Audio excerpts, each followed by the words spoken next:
Hello, sorry for the crazy hair. I wanted to make an update video about the color grapheme synesthesia video that I made a couple weeks back and show you my progress so far and what I've been doing. A couple of extension projects from it, and then at the end demonstrate reading in complete color. I'm still practicing. It's still at a very low level, very slow. So this is not to be a video, you know, an overall entertaining video. It's only entertaining if you're interested in this sort of thing. Like I said, it's a progress video, so it's not going to be teaching you anything. It's just going to be showing you in the case that you wanted to try something yourself, or if you're just intrinsically interested in it for the hell of it. So last year, when I first got interested in this, I got the book Anthem, which we saw in the last video, printed and bound, but only in color, so no blocks like the last video. As you can see, or as you might notice, some of the colors are a little bit different in this one than what you saw last time. And I think I made some even further tweaks since last time. I could be wrong about that. I think I did. Maybe, you'll see. But this one, my idea was to just read the letters like the study, where they changed 13 letters to colors, but kept the letter symbol. And I read maybe a quarter of it, and I put it back down last year, and I just never picked it up. There's a lot going on in my life at the time, and it was one of those side projects that just continuously goes on. So what I've done, and I practically finished reading Anthem a couple weeks back anyway. It was an interesting book, and I got sidetracked by it, so I finished it. So what I've done here was I completely blocked out color instead of just half color, half letters, and I got it bound. So this is 2 short stories and 1 novel. To Be or Not To Be by Kurt Vonnegut, short story. The Big Trip Up Yonder, Kurt Vonnegut, short story, and The War of the Worlds by H.G. Wells is all in this book. So this is a To Be or Not To Be by Kurt Vonnegut, Jr. And it's 103 pages, all bound, and with my really terrible punctuation that I put into the type font. But it's a really cool coffee table book. It just looks very interesting, and it's a cool conversation starter if somebody were to find it. It's just pretty, you know. It's very alluring for some reason. It seems like it's dense. You know, you look at a page of a black and white text, and it's just like, oh yeah, that's text, but you see this, and it kind of pops. So this is what I've been working on the last couple weeks. I've been practicing reading a little bit here and there. I can give you an example of how far I've gotten. I've decided not to read in the progressive blocks of color, instead just completely transition to color. And the reason being is that I've worked so intimately with choosing these colors and creating the type font and testing it out and going through these different versions and iterations that I've already become pretty familiar with the different colors and the letters associated with them. But like I said, still very low level. I'm not fluent in reading. I still have to sound out certain words. Well, most words, not certain words. And yeah, you'll see. So let me shrink myself here, and we will show you. I'm just gonna put myself on the side so you can't see me. I do want to demonstrate really quickly, the same as last time. This type font is still a type font, so letters are actually associated with these squares, which means that if you don't know what a word is, you can highlight it, right-click it, and you see it knows what it is. Yonder, the big trip up yonder. So if in the case, let's say, like, you don't understand what this sentence says, you could highlight it, copy it, paste it. I don't know, I haven't opened the mail. Yes. So let's go back up to our page, and we will show you a little demonstration. So The Big Trip Up Yonder by Kurt Vonnegut, Jr., illustrations by Cawson. If it was good, enough for your grandfather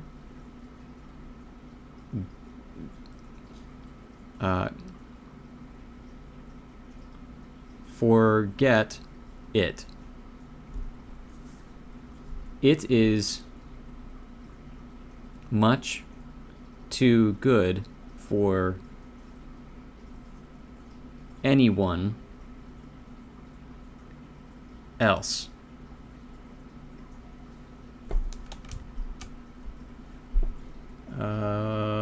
Gramps Ford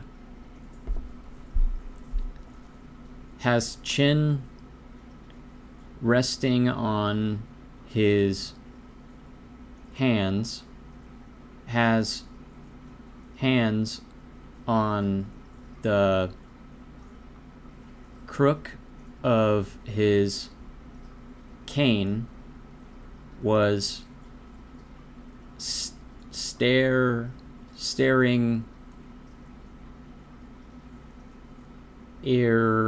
irascibly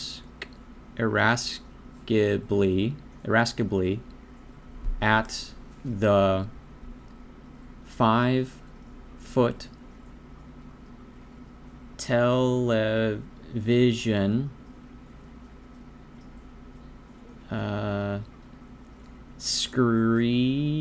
screen that dominated the room. These are some big words coming up next. Let's see. On the screen, a news commentator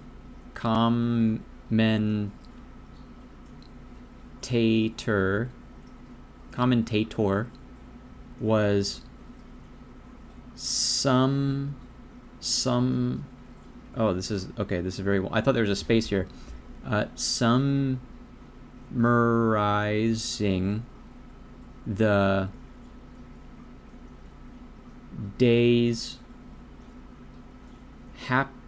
happenings. Every the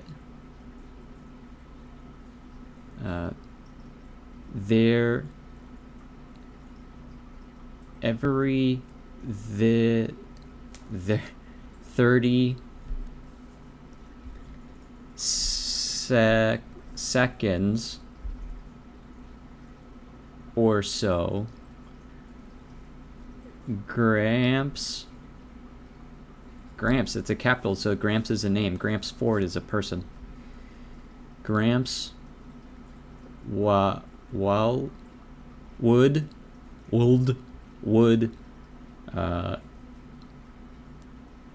jab the floor with his cane. We'll stop at this exclamation point and quotation mark. Tap, cane tap, and shout.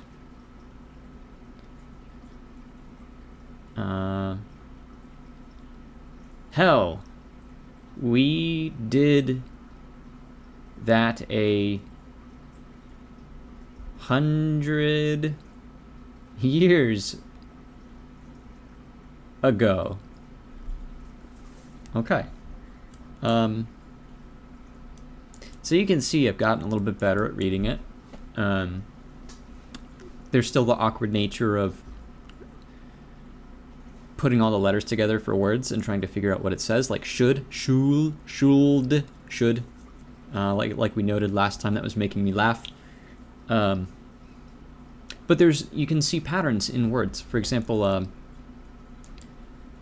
you'd be surprised how good your memory is when you look at this, right? And you see, oh, Gramps, you've read that before, you sounded it out. And you'll notice it again down when it said Gramps again. Your brain kind of picks up on it. Or his. You see a repetition of his or the TH words. the, this, there, they are. Same thing with SHs or CHs. CHs are less common. I've noticed, at least in the stories I've read so far. But you'll start to notice these patterns, and you can actually, without sounding out each letter, you can collectively look at, like this. You know, the is so common. I just now look at it and I know it's the, because that's the pattern. You know, it's like this. It's kind of a pretty word. And I've been keeping a list of words I like the look of. The is on there. Lots of EX words. Exclude. Exclusive. I think indulge was on there. I think it's ironic that purple starts with P, which is purple. so it's kind of self-describing. And then you kind of get like rainbow words. Like, what is this? This is granddaughter.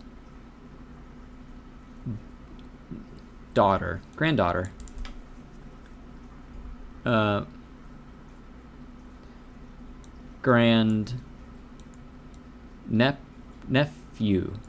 Grandnephew. Yeah. But you can start to see like this. Grand looks like gramps, which looks like grandfather, which looks like granddaughter, which looks like grandnephew. And you start to notice these patterns. Like, just looking at it off the bat, I see this looks like this too. So what is this one? Nephew again. You know, and you'd be surprised how easy it is to spot words, which is something that at least I can't do this with regular letters. It's much easier for me to pick out colors. Like, if you were to show me a regular black and white textbook and say, pick out all the L's, I'd be going line by line, be like, here's an L, here's an L, here's an L. And it would take me a while to go through it. But if I look at this, I can just be like, oh, here's one, here's one, here's one, here's one, here's one, here's one, here's one, here's one. Easy, because they're all fucking bright yellow. Or any of the colors for that matter, because they're that distinctive. And you'll notice, I actually don't know if the last time I showed you was the new iteration of letters, but like I had to make Y's lighter than E's to make them different enough.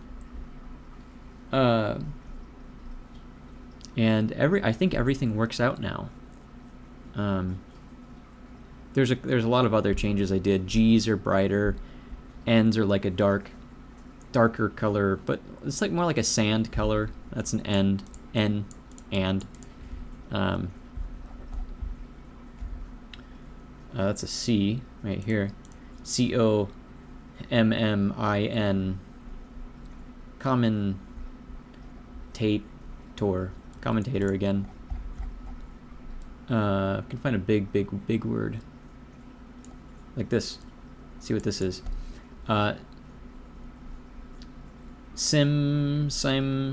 Simultaneously.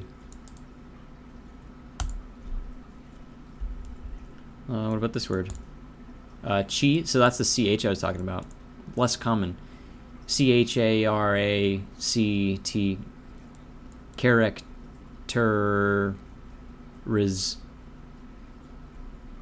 Characteristic.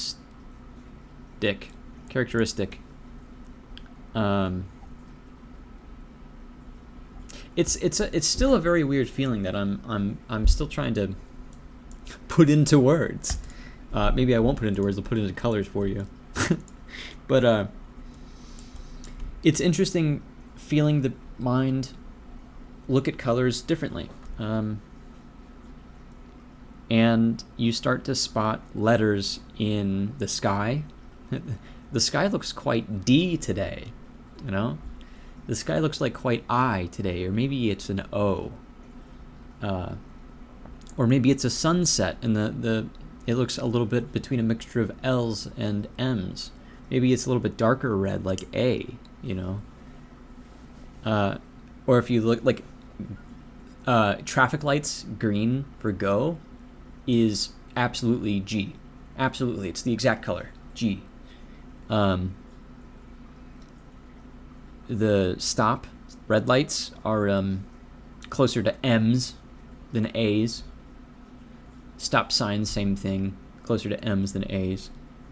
Different types of grasses, you know, St. Augustine versus Bermuda is like a C versus maybe a B. It's kind of interesting. You start to look around and spot letters and colors. Maybe I can find an example.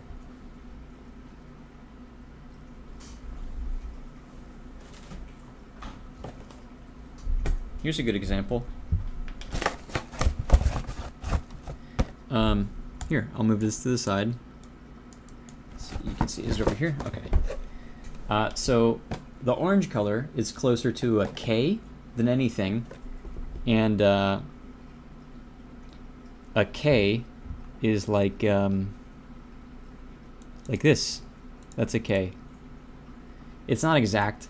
I don't really have any closer color to this. I was going to say U, but U is like this right here, which isn't closer. K is the closest thing. The hefty, the blue, is closer to O, or this color down here. That's like an O or a T. Probably closer to a T, I'd say. So like this right here.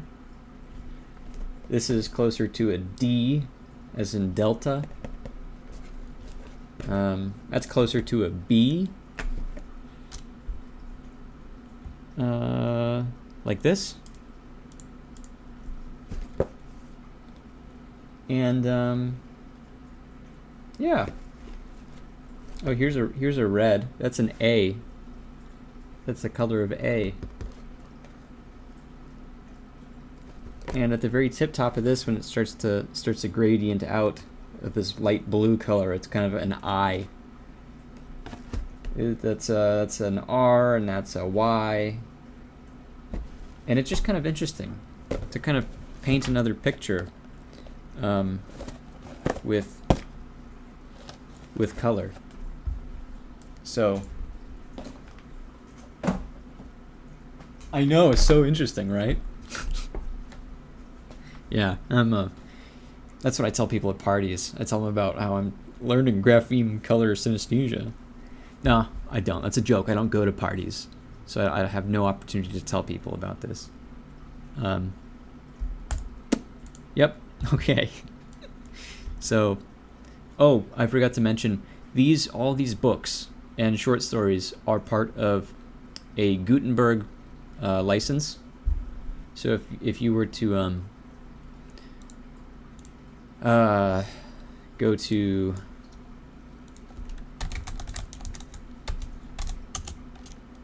Gutenberg.org, and it's an ERG, not URG.